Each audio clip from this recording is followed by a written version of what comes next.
Está no ar o Semear MS, para quem vive e ama o campo. No programa de hoje você confere. Dourados perde patrulha mecanizada de R$ 1.800.000 por causa de uma dívida com o governo federal. STF pode proibir a caça de javalis. Veja como essa medida afeta diretamente produtores rurais de Mato Grosso do Sul. No bate-papo com o produtor, vamos analisar o aumento de mais de 400% nos pedidos de recuperação judicial entre produtores rurais. Entenda os efeitos da medida. E mais, no quadro Paixão pelo Agro, conheça a história do Sérgio, que perdeu tudo na infância, formou-se em música e hoje dedica sua vida na agricultura familiar e sustentável. Tudo isso agora no Semear MS.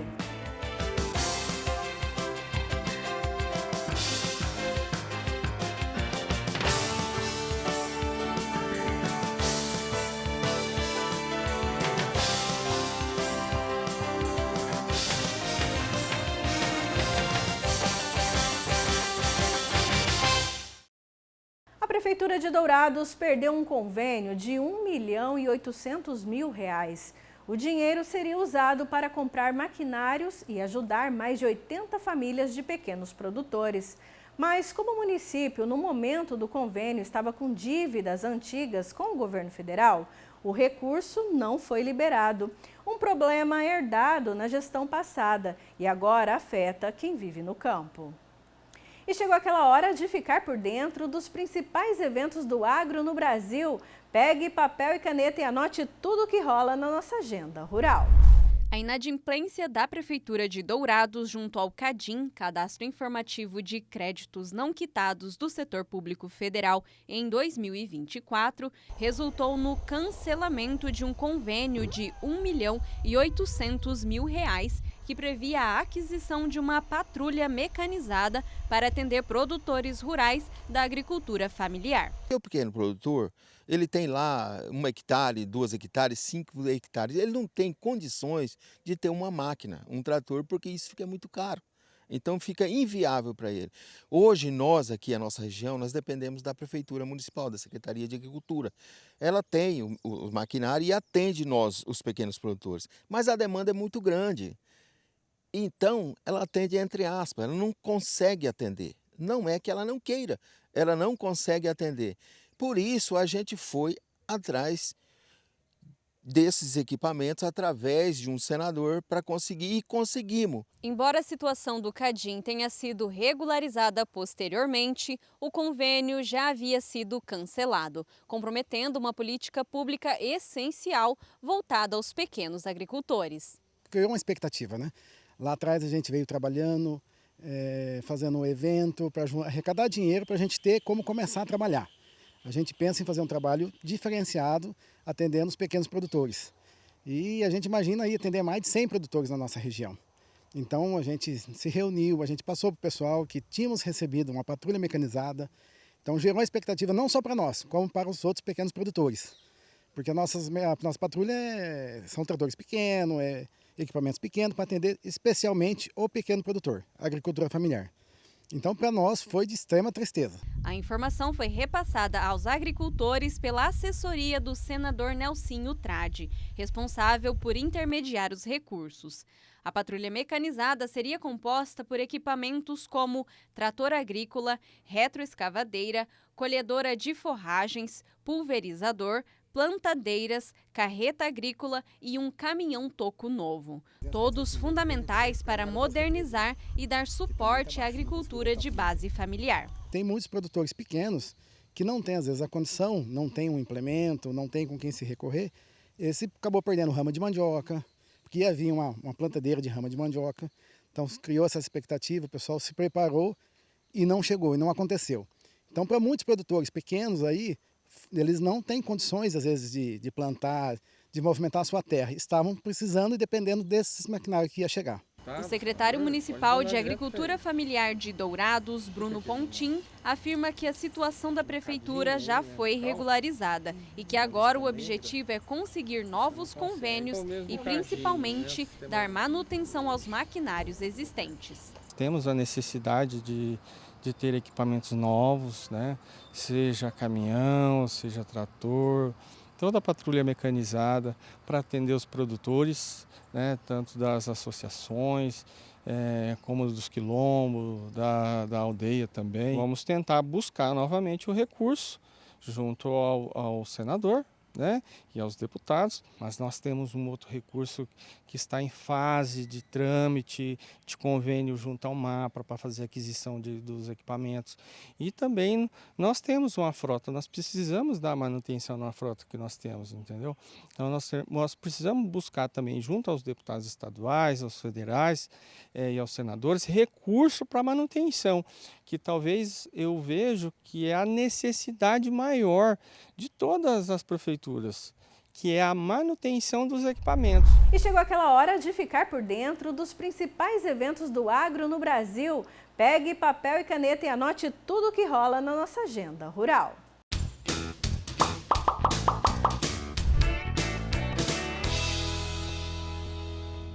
De 14 a 18 de maio acontece a 18ª FenaSul e a 45ª Expo Leite no Parque Assis Brasil, em Esteio, no Rio Grande do Sul.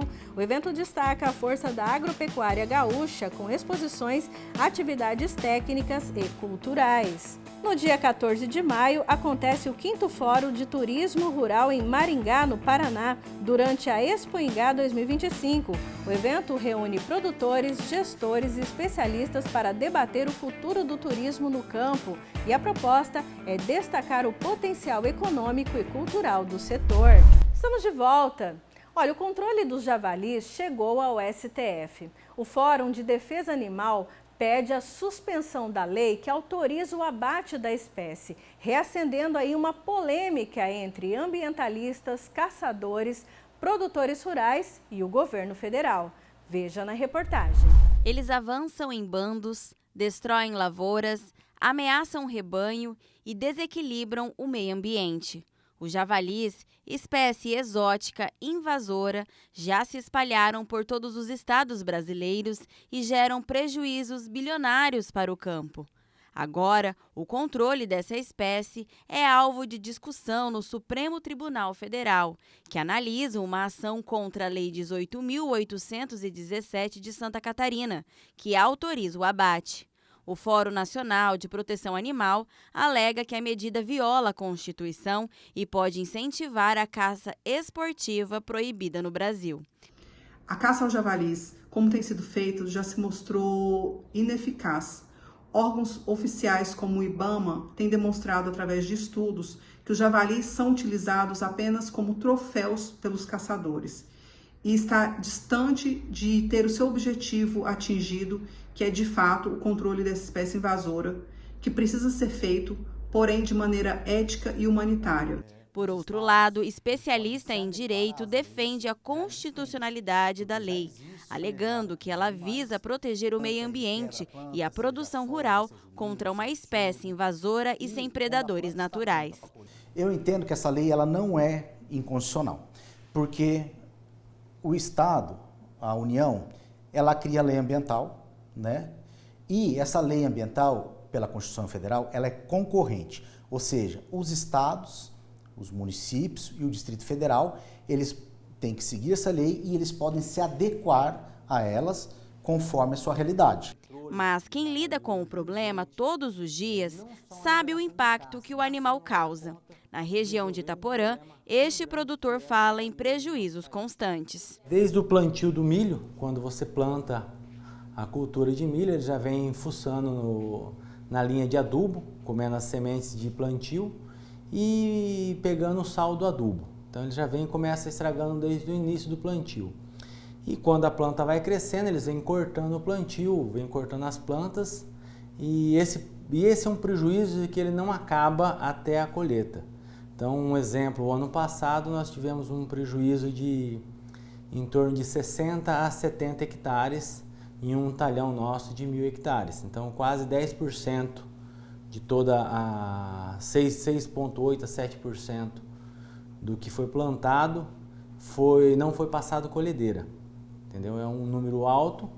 Fora essas áreas que não foram colhidas, no meio do talhão também tem vários prejuízos, vários lugares onde eles dormiam e estragaram que não conseguimos computar tudo. que eu acredito que passa de 100 hectares somando todas as partes perdidas. Segundo a Associação Brasileira de Caçadores, o Brasil deve abater mais de 1 milhão de javalis em 2025. Em 2024, foram mais de 500 mil.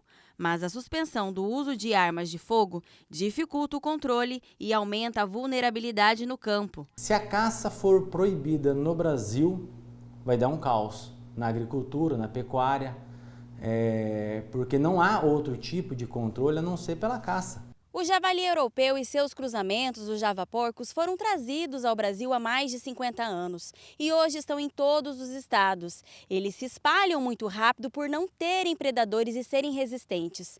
Para os produtores rurais, são animais que destroem lavouras e transmitem doenças.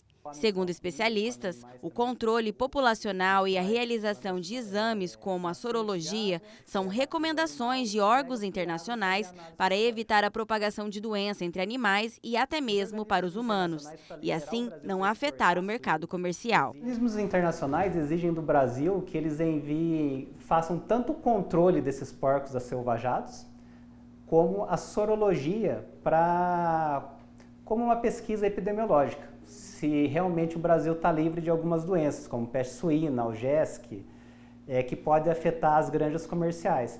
E essa sorologia basicamente é feita pelo IAGRO, pela Embrapa, Ministério da Agricultura, mas o sangue é coletado pelos caçadores voluntários, que se cadastram no IAGRO, no caso do nosso estado, recebem o material do IAGRO para coleta, após o abate coleta o sangue e entrega o material no IAGRO para que a sorologia seja feita. O avanço dos javalis também tem mobilizado a bancada ruralista no Congresso. O parlamentar do Mato Grosso do Sul defende medidas mais rigorosas para conter o que considera uma ameaça ao campo e à saúde pública.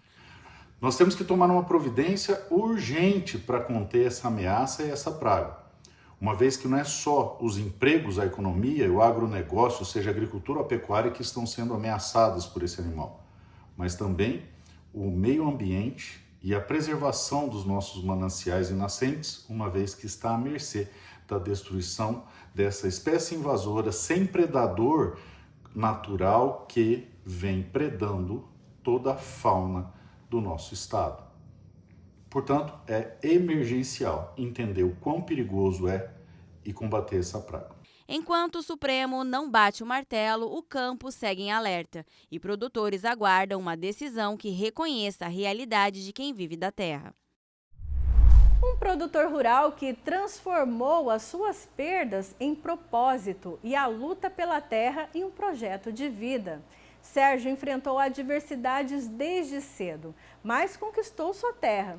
Formou-se em música e hoje integra educação, sustentabilidade e valores familiares na agricultura responsável. Uma verdadeira história de paixão pelo agro.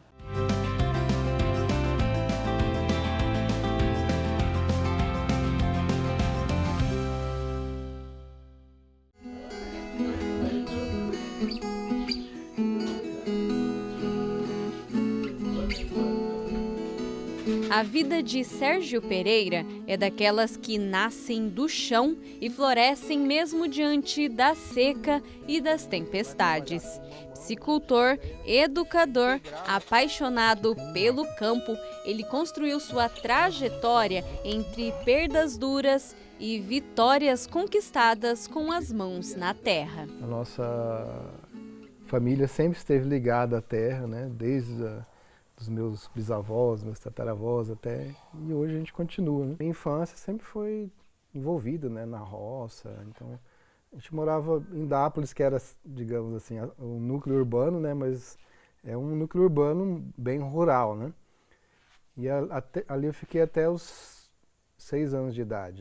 Nascido em Dourados, Sérgio cresceu vendo o pai, arrendatário e meieiro, plantarem em terras de outros. Em 1985, a família cultivou uma grande lavoura de arroz às margens do Rio Dourado, mas uma enchente devastadora levou tudo embora em questão de dias.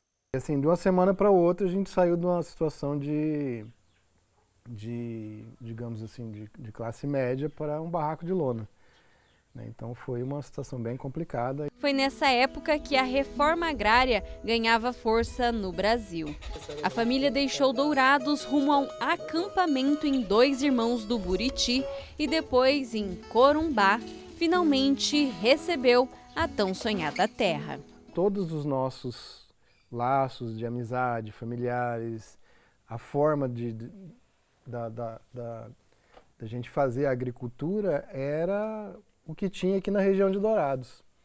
Quando nós fomos para Corumbá, né, todos esses saberes a gente tentou aplicar lá também, só que lá era uma outra realidade ambiental, natural, climática, completamente diferente, né? E meu pai nunca gostou de mexer com gado, mas a aptidão da região é o gado, né? Na região de Corumbá é uma região de muita produção de gado, né?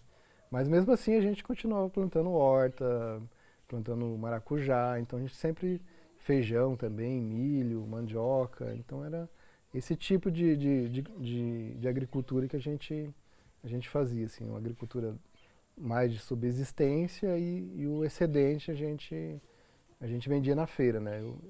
Eu digo que meu primeiro trabalho assim remunerado foi vender na feira. Mesmo com tantas mudanças, a educação sempre foi o solo fértil onde a família criou raízes.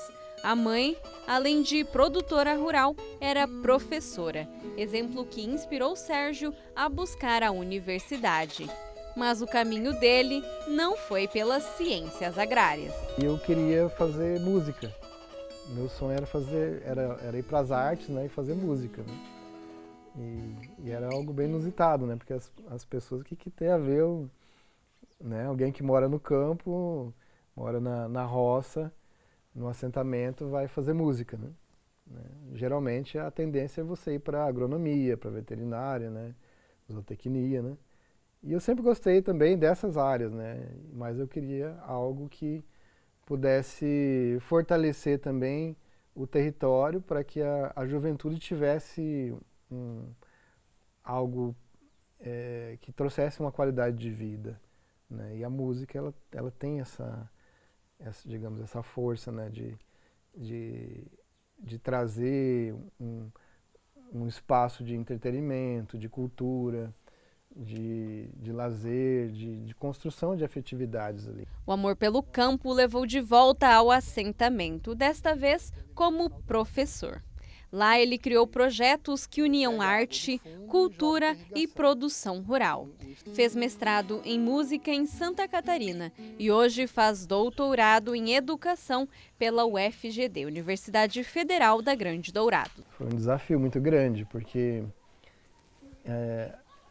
a universidade ela te prepara para um tipo de realidade, né?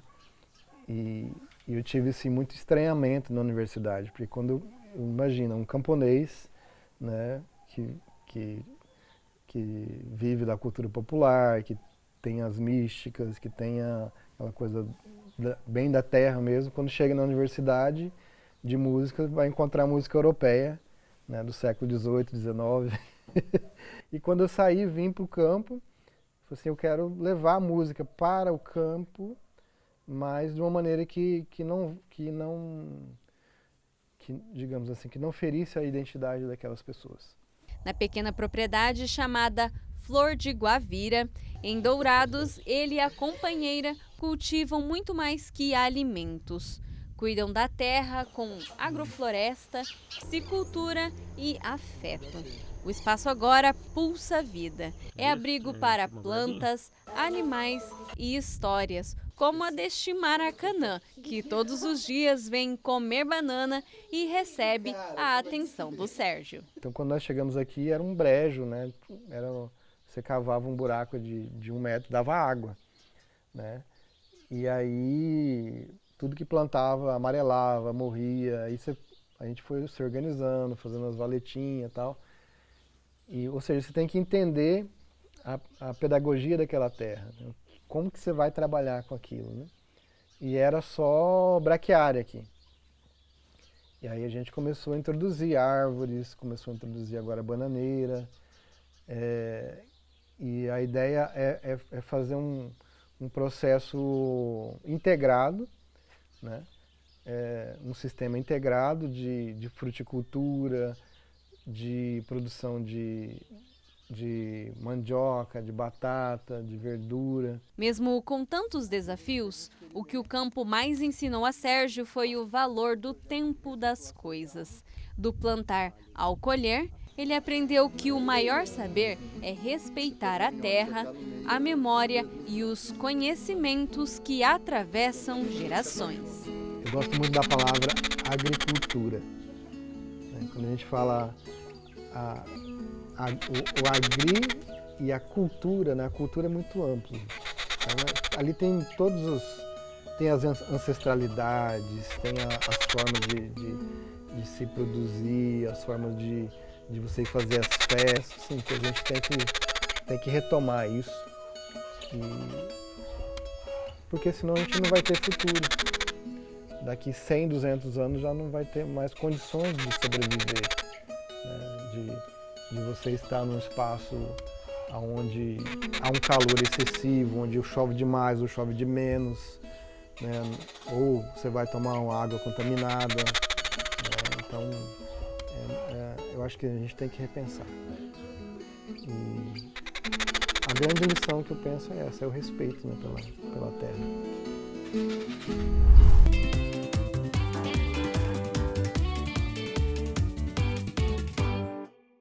Olá, começa agora o bate-papo com o produtor e o tema de hoje é recuperação judicial, os benefícios e também os desafios aí para o produtor rural. E para falar sobre esse assunto, a gente convidou o Dr. Edgar Fernandes, que é o vice-presidente da Comissão de Recuperação Judicial, subseção OAB Dourados, né, Dourados Itaporã. Doutor, seja muito bem-vindo, né? E para começar, gostaria de perguntar, né, com esse crescente cenário aí de perdas, né, nas últimas safras que Mato Grosso do Sul passou, tem se observado bastante esse termo, né, de recuperação judicial. Eu queria te perguntar, o que ela é na prática e qual o benefício, né, que o produtor rural tem? Muito bom dia para você. Bom dia, Valéria. Primeiro, agradecer o convite de estar aqui participando da entrevista. Sobre o tema recuperação judicial, nós temos uma onda crescente de recuperações judiciais no nosso país. A recuperação judicial, ela surge ali em 2005, por meio de uma legislação própria.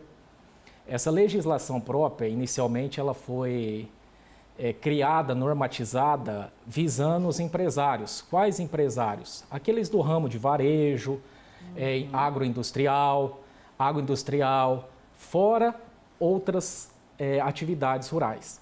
Dentro disso, ali em 2020, nós temos uma positivação da matéria pro produtor rural em si.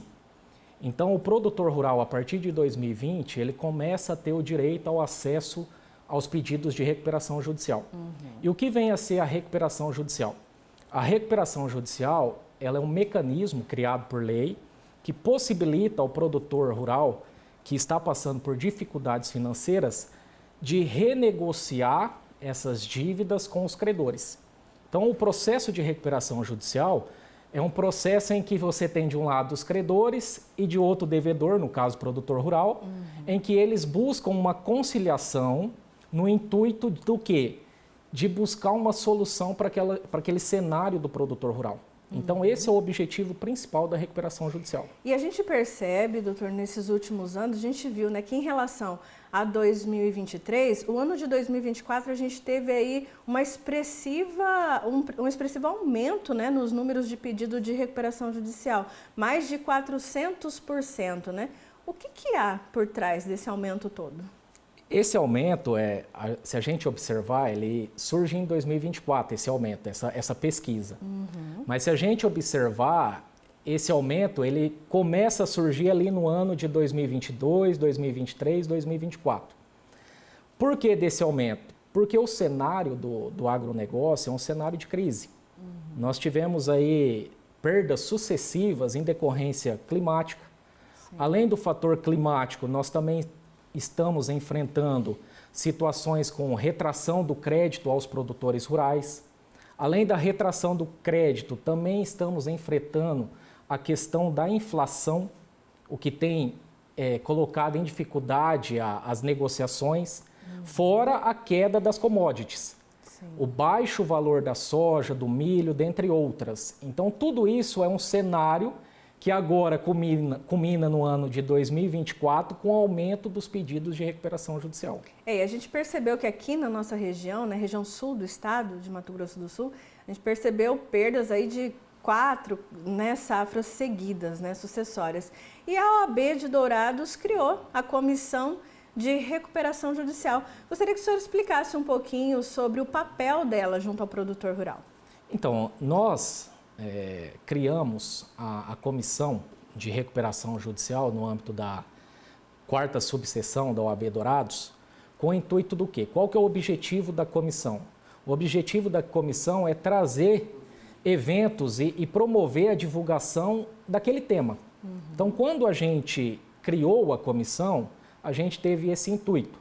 Qual o intuito? De promover eventos, palestra, difundir o tema aos produtores. Porque a gente vê que muitas das vezes o produtor ainda não tem acesso e não tem aquela segurança sobre o tema da recuperação judicial. Então, quando a gente trouxe essa discussão para a OAB, é nesse intuito, propriamente dito. Vamos colocar uma comissão própria num tema que está em alta, não só no cenário do Mato Grosso do Sul, mas em todo o Centro-Oeste e também nos diversos estados do Brasil. Vamos trazer isso para dentro da OAB para quê? Para que a gente possa promover eventos, palestras e difundir o tema para que seja de conhecimento ao máximo possível dos produtores. Ou seja, auxiliar o produtor nesse momento aí tão difícil. E o que o senhor me diz, doutor, sobre os benefícios, Quais são os principais benefícios que a recuperação judicial pode trazer para o produtor? Então, quais são os benefícios? Primeiro, os benefícios quando você acessa uma recuperação judicial para o produtor rural é aquele fôlego. Aquele fôlego que o produtor precisa. Por quê? Porque você só vai buscar uma recuperação judicial quando a sua situação já está alarmante.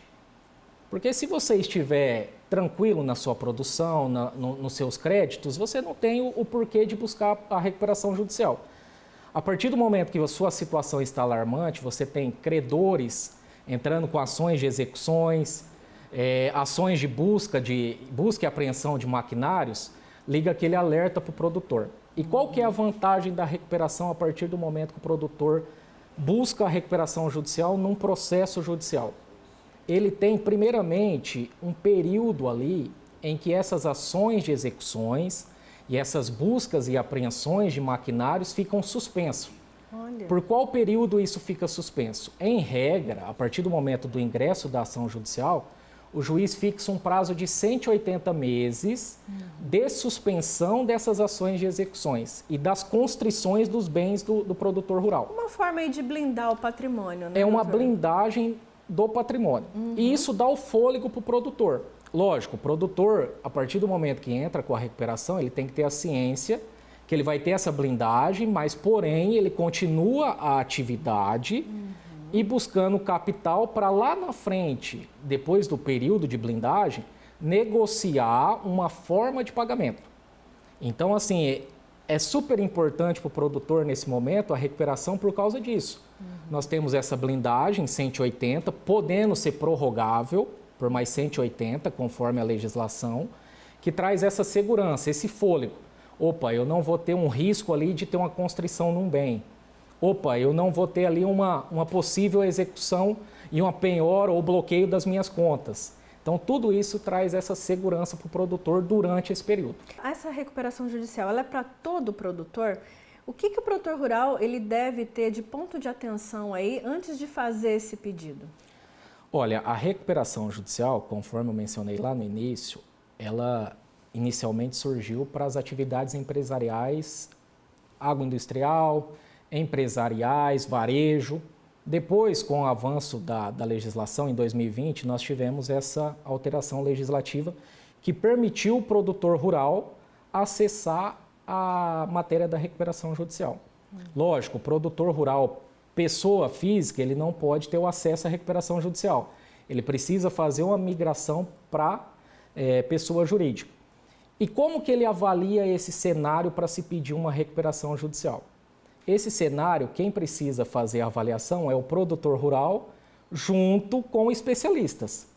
Então, o produtor rural, quando ele avalia que o cenário dele é uma dívida crescente e ele já não tem mais condições de honrar com aquelas dívidas, liga-se um sinal de alerta para quê? Para buscar o acesso à recuperação judicial. Então, esse cenário é muito interno. O produtor ele precisa avaliar as condições dele, tanto para pagamento, como projeções futuras daquelas dívidas.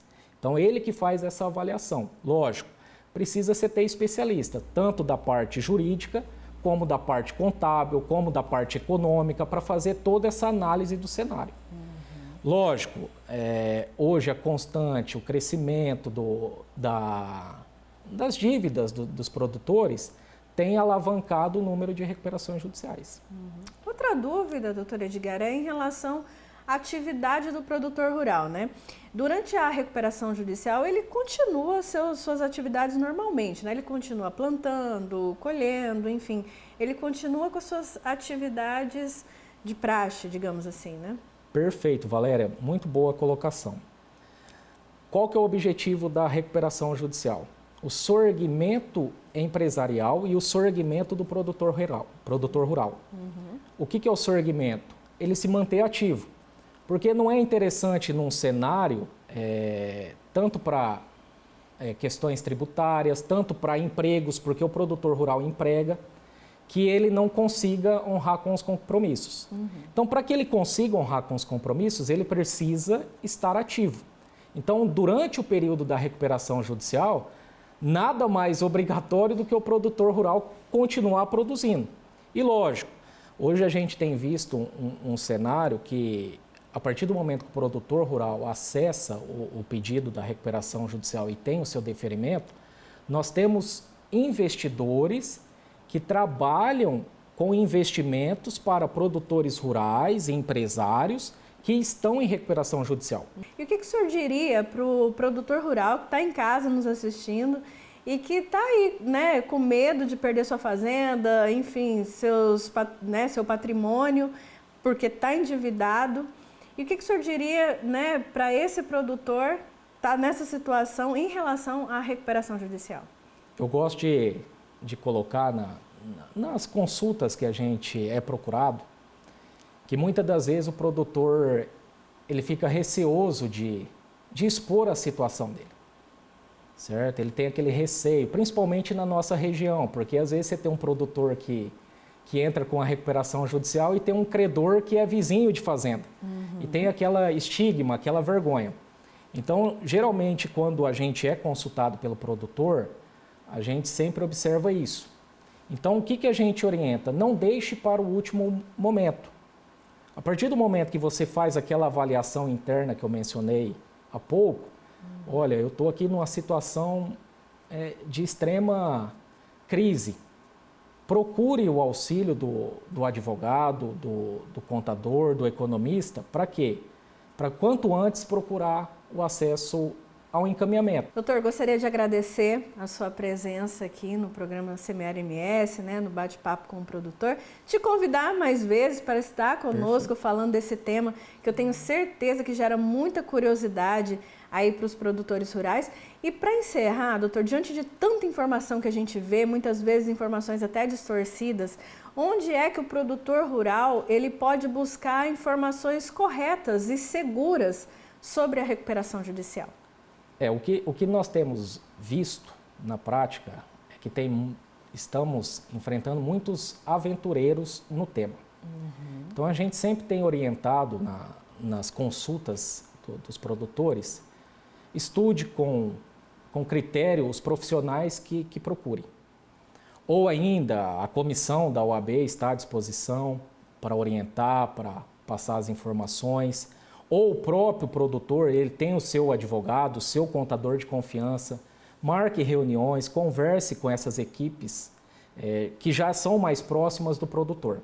Porque a gente vê aí um cenário de recuperações, mas também vê um cenário em que muitos aventureiros orientam de forma errônea os produtores nesse momento. Então, assim, é uma análise interna que o produtor precisa fazer. Além dessa análise interna da situação dele, procurar pessoas de confiança, analisar o currículo daqueles profissionais, tudo isso. Tá certo, e procurar sempre a orientação da OAB, né? Que Perfeito. é um local seguro para se buscar informações jurídicas, enfim, tirar dúvidas. E a OAB de Dourados, né? Muito acessível aqui no centro da cidade. Doutor, mais uma vez agradecendo a sua presença aqui. E tá aí, esse foi o bate-papo com o produtor dessa semana. E o Semear MS também vai ficando por aqui. A gente se vê no próximo programa. Até lá!